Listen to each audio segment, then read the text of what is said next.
अहम खबरें। अमेरिकी राष्ट्रपति जो बाइडेन मान रहे हैं वायरस से मिल चुकी है आजादी।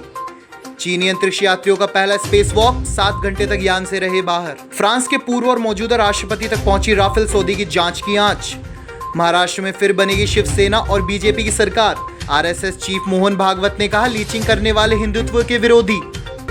टीडीएस कटौती को लेकर सीबीडीटी ने बड़ी राहत। कोविड के बावजूद अमूल डेयरी छाप रही है नोट।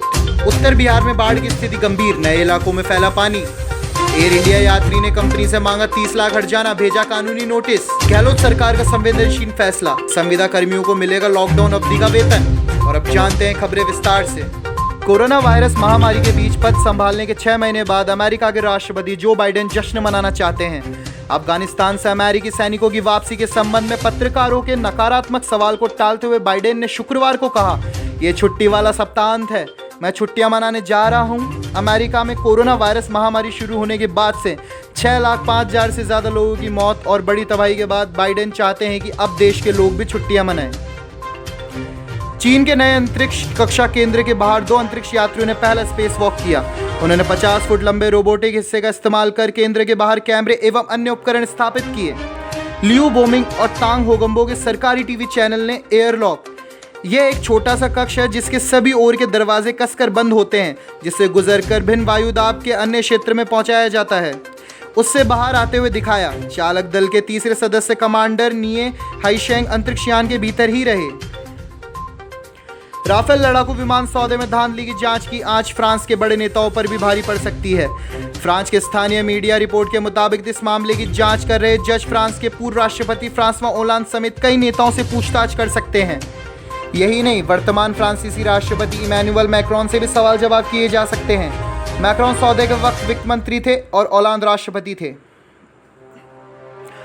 भारतीय जनता पार्टी के वरिष्ठ नेता देवेंद्र फडणवीस ने रविवार को कहा कि उनकी पार्टी और पूर्व सहयोगी शिवसेना दुश्मन नहीं है।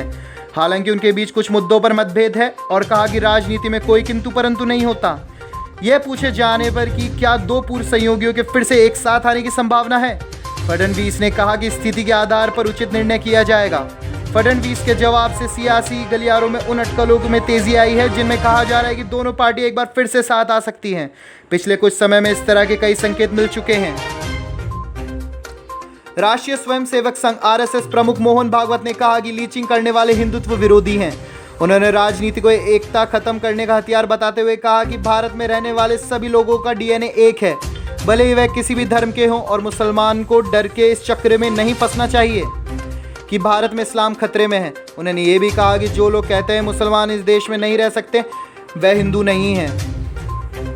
किसी मान्य शेयर बाजार या जींस एक्सचेंज में कारोबार के दौरान किसी भी मूल्य 50 लाख रुपए से अधिक मूल्य के भी शेयरों या जींसों की खरीद करने वाली कंपनियों को लेन देन को लेकर स्रोत पर कर कटौती टीडीएस नहीं करनी होगी।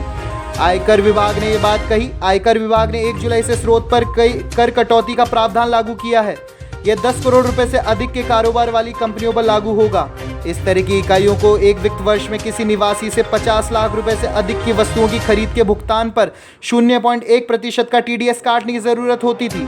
केंद्रीय प्रत्यक्ष कर बोर्ड सीबीटीडी ने कहा कि यह प्रावधान स्टॉक एक्सचेंजों के जरिए शेयरों या जींसों के लेन देन पर लागू नहीं होगा।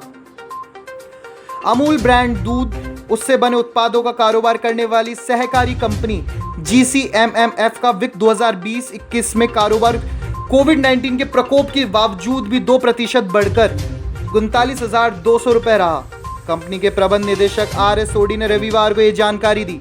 गुजरात सहकारी दुग्ध विपणन महासंघ लिमिटेड जीसीएमएमएफ ने वित्तीय वर्ष 2019-20 के दौरान 17% की वृद्धि के साथ 38,550 करोड़ रुपए का राजस्व दर्ज किया था। बारिश और नेपाल से आने वाली नदियों में उफान से उत्तर बिहार में बाढ़ की स्थिति गंभीर होती जा रही है। पश्चिमी व पूर्वी चंपारण के साथ शिवहर और सीतामढ़ी में भी कई ग्रामीण सड़कों पर आवागमन ठप है। सीकरहना की बाढ़ के कारण मुजफ्फरपुर नरकटियागंज रेलखंड पर रविवार दोपहर से ट्रेनों पर परिचालन बाधित हो गया है।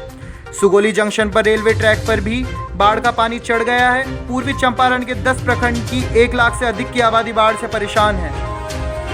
एयर इंडिया की एक यात्री ने हाल ही में 45 लाख यात्रियों के निजी डेटा लीक होने के बाद एयरलाइन से हर्जाना मांगा है, जिसमें उनका और उनके पति का डेटा भी शामिल था। यात्री के वकील ने कहा कि ऋतिक हांडू ने रविवार को एयर इंडिया प्रबंधन को एक कानूनी नोटिस भेजा, जिसमें उन्होंने कहा कि एयरलाइन ने उन्हें 1 जून को इस डेटा लीक के बारे में सूचित किया था।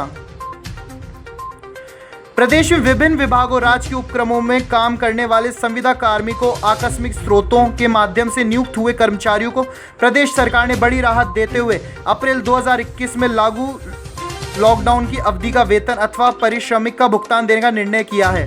सीएम अशोक गहलोत ने यह फैसला कोरोना महामारी और लॉकडाउन से उपजी परिस्थितियों में संविदा कार्मिकों को आर्थिक संबल देने के लिए लिया है। सीएम गहलोत ने इस संबंध में वित्त विभाग के प्रस्ताव को मंजूरी दे दी है। प्रस्ताव के अनुसार बड़ी संख्या में संविदा कार्मिकों के लॉकडाउन एवं अन्य प्रतिबंधों की वजह से अपने कार्यस्थलों पर उपस्थिति नहीं हो सके थे। इस कारण इस अवधि के लिए उन्हें वेतन या पारिश्रमिक आदि का भुगतान नहीं हो पा रहा था। अब उक्त कार्मिकों के वेतन का भुगतान करने के लिए मुख्यमंत्री ने सहमति प्रदान की है। देश और दुनिया की तमाम खबरों के लिए बने रहिए शुभ 24 के साथ। धन्यवाद।